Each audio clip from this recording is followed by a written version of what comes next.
Good day, everyone, and welcome to the Canadian Math Kangaroo contest demo video. This one is going to be on geometry and logic for grades 3 to 4, approximately. Let's jump straight into it. We all know how to solve problems, right? Let's try one. The carpenter shop has two machines, A and B. A is a printing machine and B is a rotating machine. So here's what they do. A takes a square, puts a horizontal line right there. B takes a square and rotates it a little bit. In what sequence should we put this piece through the machines to get the following piece in the end, the one that you see right there, the one with a diagonal line through it? So this is a multiple choice test, as the Math Kangaroo contest tends to be. For example, something like an answer like BAB means we would put it through machine B first, and then A, and then B again. ABB means A first, and then 2 runs through machine B. So take a second right now, look at this problem, pause the video, solve it, pick an answer, write it down on a piece of paper or memorize it, shout it out at the screen, and then come back to us. You ready? You have your answer? You ready to see how I solved it? While I'm thinking, right? I'm thinking that I have a rotating machine and a drawing machine. I'm going to have to use both. First, I noticed the red dot. The red dot is really in a different spot. It went from a top right corner there to a lower left from the perspective of the square, or a top left to a lower right from our perspective. So it looks like machine B really did a lot of work on this, right? Machine B would have had to rotate this thing 1, 2, 3, 4 times to get the dot to there. So we're really not focused at all on the first 2 answers. We're focused on an answer which has machine B working 4 times for us. But then we also need that horizontal line to be there somehow, right? So we want it going at a particular spot. Remember, A doesn't care. A just draws a horizontal line as it sees fit. So we want to apply A at the correct time, right? In particular, we want to apply A when the square is in this position, right? As you can see on the top right there, because then we'll have a perfect horizontal line exactly as we want in the end. So it looks like we want to apply A in the after the first B rotation, right? Just like that.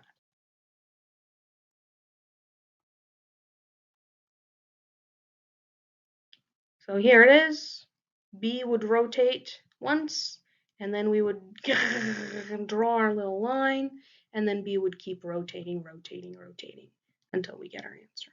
So the correct procedure is B, A, B, B, B, which is answer E of our multiple choice.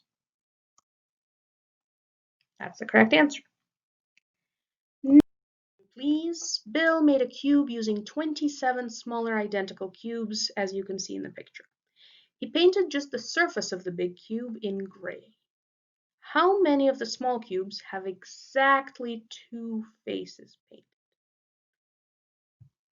So faces would be the little squares on each side of the cube. That's a face. Pause the video now, select your answer, come back to us.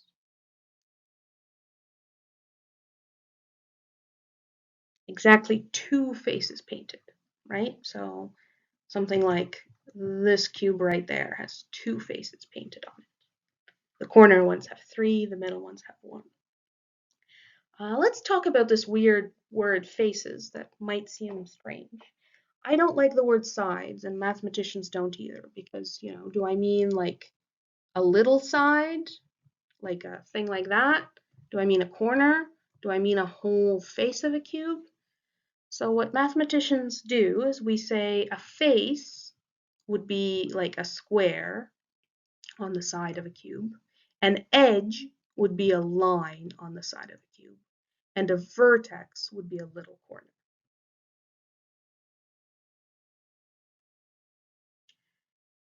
So we have some flat surfaces, flat faces all around, our 27 small identical cubes. And then we have these painted faces. So we want exactly 2 painted faces. I told you about the edges and the vertices, which has 2 faces. So as mentioned, corner is not going to do the trick, right? Center is not going to do the trick. So on the center, we have 1 painted face. On the corner, we have 3 painted faces. So we must just want the ones that are on the edge on their own, some of these ones. How many of those are there? Well, I can see sort of 4 on this layer, and then 4 on the layer beneath that, and 4 on the last layer. 4 plus 4 plus 4, 12. Correct answer is E. Let's try question 3. We have an equilateral triangle, ABC, and it's drawn on a strip of paper. We wish to fold the strip over along the dotted lines as shown in the picture below. In which position will the vertices of the triangle be when the strip of paper has been folded 2018 times? A lot of times. Please do not try this at home. Please figure this out in your brain rather than folding a piece of paper 2018 times. Right. Take a second now, figure this out, and come back to us.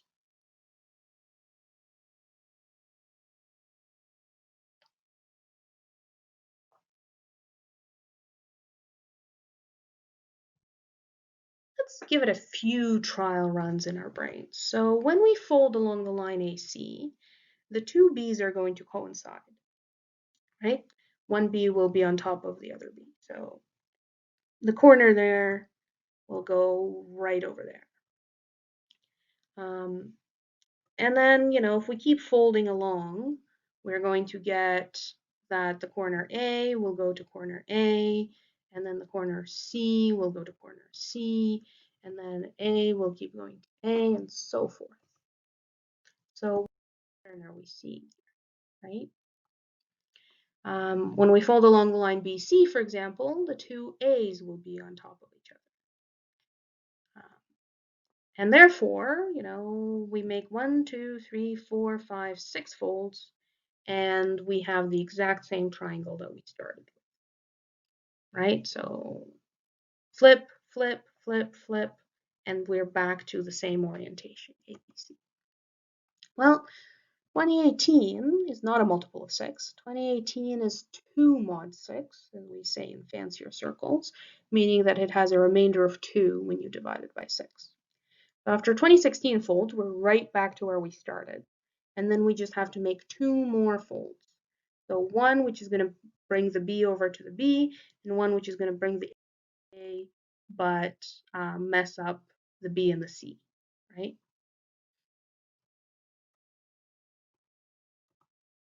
And so let's make sure we don't make a mistake in the final easy part of this question or this solving. We have A, and then B, and then C in that orientation, which is exactly what we have in multiple choice answer A. So that's the correct answer. Good job, us. Looked hard, was easier than I thought it would be. Question 4. When Paul joins every other vertex of a regular pentagon, you can see the figure there on the left, starting at one of the vertices and stopping when he returns to the same vertex, he gets the usual 5-vertex star. You've probably drawn this thing before. It's fun to draw it without lifting your pencil off the paper. If he does the same to a regular hexagon, 6 sides there, he gets a triangle. What does he get by doing the same to a 10-vertex regular polygon? Bonus points if you know what a 10-vertex regular polygon's name is.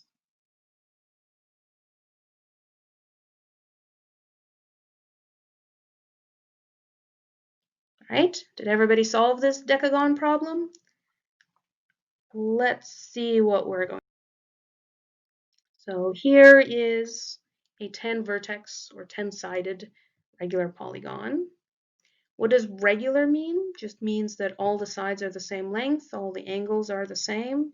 It is an equiangular figure or an equilateral figure, depending on what you want to stress about the figure.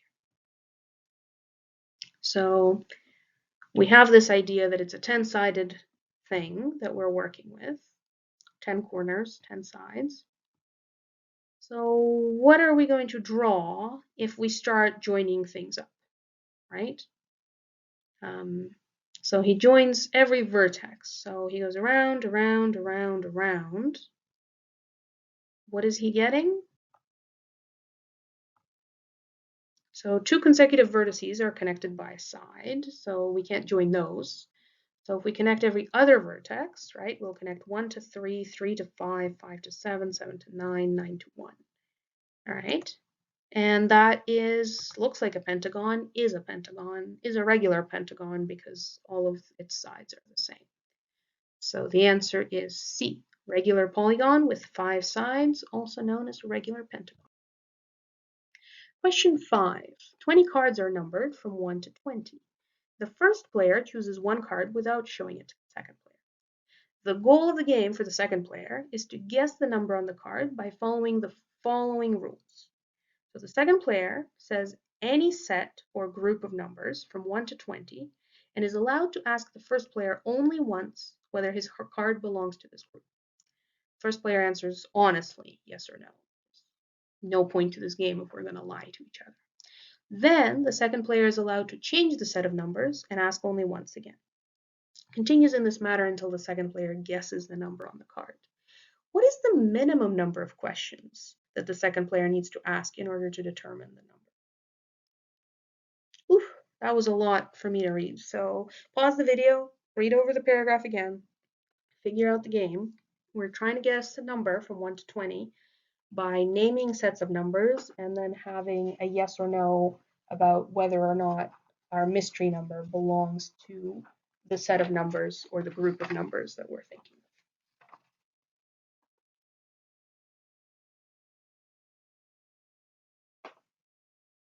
All right? So we're asked for a minimum number of questions, which means we're really looking for what we call in game theory an optimal strategy. Make no mistake, this is a classic game theory style questions. If you're interested in game theory, it has all sorts of applications, economics, and ecology, and various other. All right, well, we have 20 numbers to play with, and we want yes or no questions. So let's split them up into two groups, right? Because yes or no, either it belongs to something or so let's mentally divide this into the numbers 1 to 10 and then the numbers 11 to 20. So the first question might be, is the number chosen number between 1 and 10 inclusive, right? Important to make our questions very clear. And if the number is yes, right, then we could split that further. We could say, okay, if the answer is yes, then is it between 1 to 5 inclusive? Or is it between 6 to 10 inclusive, right? We are optimizing the situation because we are every turn cleaving everything in half, right? Half of the numbers are ones we're considering, and half of the numbers are ones that would result in a no. So we're not just like randomly trying, is it 1, is it 3, is it 7, is it 15? That would be not an optimal strategy to do. So the second question might be something like, is it 1 to 5? And if the answer is yes to that, we can spread it out further. Is it between 1 and 2? Is it smaller than 3? Here we can't quite split it in half, but it doesn't matter. We're still very, very close to the half, right? And then a fourth question might be, well, is it 1 or is it 2, right? If the answer is yes, 2 is at 1, we know the number, and if not, then we know the number as well. We know it's 2. So it's really that 3 number that's the problem. You can see that everything is symmetric, right? If it's actually between 11 and 20, then we can split that into 5 numbers and 5 numbers again. Is it between 11 and 15 inclusive, or is it 16 to 20 inclusive? And then we can keep going that way as well, splitting things up into 2 numbers and 3 numbers, let's say. Is it 16 or 17? No, yes. And so the biggest uncertainty we can get is, of course, if we hit upon a 3-number group, and so we're stuck with a 2-number group, and so we need a 5th question, right? Just to determine which number it is. So there's sort of our 5th question. In this scenario, if we are following along to the numbers, that was 11 to 20, and then it was 16 to 20, and then it was 18 to 20 inclusive, and now this would be 18 or 19, right? So is it 18? Yes, great, it's 18. No, great, it's 19. So we need a 5th question just for those quirky 3-number bits. But we are guaranteed that in 5 questions, we'll be able to solve this, right? Make this a much fancier game, and you might have something like 20 questions that you can play online against a machine. Let's try one more. Each of the 15 tourists had a possibility to visit 3 islands in Venice: Murano, Burano, and Torcello. In order to get to Torcello, it is necessary to attend Murano and Burano in advance. It turned out that only 5 tourists have been to Torcello, exactly 13 happened to visit Murano, and exactly 9 visited Burano. How many tourists visited both islands, Murano and Burano? So take a minute there. 15 tourists in all, don't forget that. 5 that have been to Torcello, 13 to Murano, 9 to Burano. And in order to get to Torcello, you must have to have attended the Murano and Burano in advance. So if you've been to Torcello, you've been to all 3. Please solve this problem. This is a fun one, right? We might even draw a diagram or 2. Right? So here's my universe. This is what we would call a Venn diagram. Inside every circle, for example, the circle labeled T means that everyone in the circle has been to Torcello. And overall, I kind of have sort of a universe in that this Venn diagram was enclosed in of my 15 people. And as I previously said, from the question, if you've been to Torcello, you've been to everywhere. So the intersection of all 3, the tourists that have been to Burano and Murano and Torcello is 5. All right, so you've visited 3 islands, 5, and there's 15 tourists in all. What else do we know? We know that 13 people visited Murano. So inside the Murano circle, there's bound to be 13 people there. We already have accounted for 5 of them. We need to account for the rest. So 13 minus 5, 8 people are outside of that juicy little middle there, right? Here we are. Okay, so 8 people visited Murano, but 9 people visited Burano. 5 of them have been to Torcello, so 4 who visited Burano, but not Torcello, right? So this is starting to come together now. 12 people, the 4 plus the 8 that are in Murano outside of Torcello, the 4 that are in Burano outside of Torcello, 12 in all who did not visit Torcello. Well, let's see. We now know if there are 12 tourists, right? There must be an overlap because 15 minus 5 is 10 people who did not visit Torcello. I'm assuming every tourist visited something. And so now we have this overlap because we have 12 people, but only we have to have 10 people. So we've double counted 2 of them. 12 minus 10 is 2. right? So what does that mean? We have 6 plus 2 equals 8 for Murano outside of Torcello, and 2 plus 2 equals 4 for Murano outside of Torcello, but in total we only have 6 plus 2 plus 2 equals 10. And here we are. How many people visited both islands, Murano and Burano, but not Torcello? 2. That's our final answer. Double counting arguments are always fun. Thank you very much for your attention. Hope to see you in class one day. Have an awesome week ahead. Bye.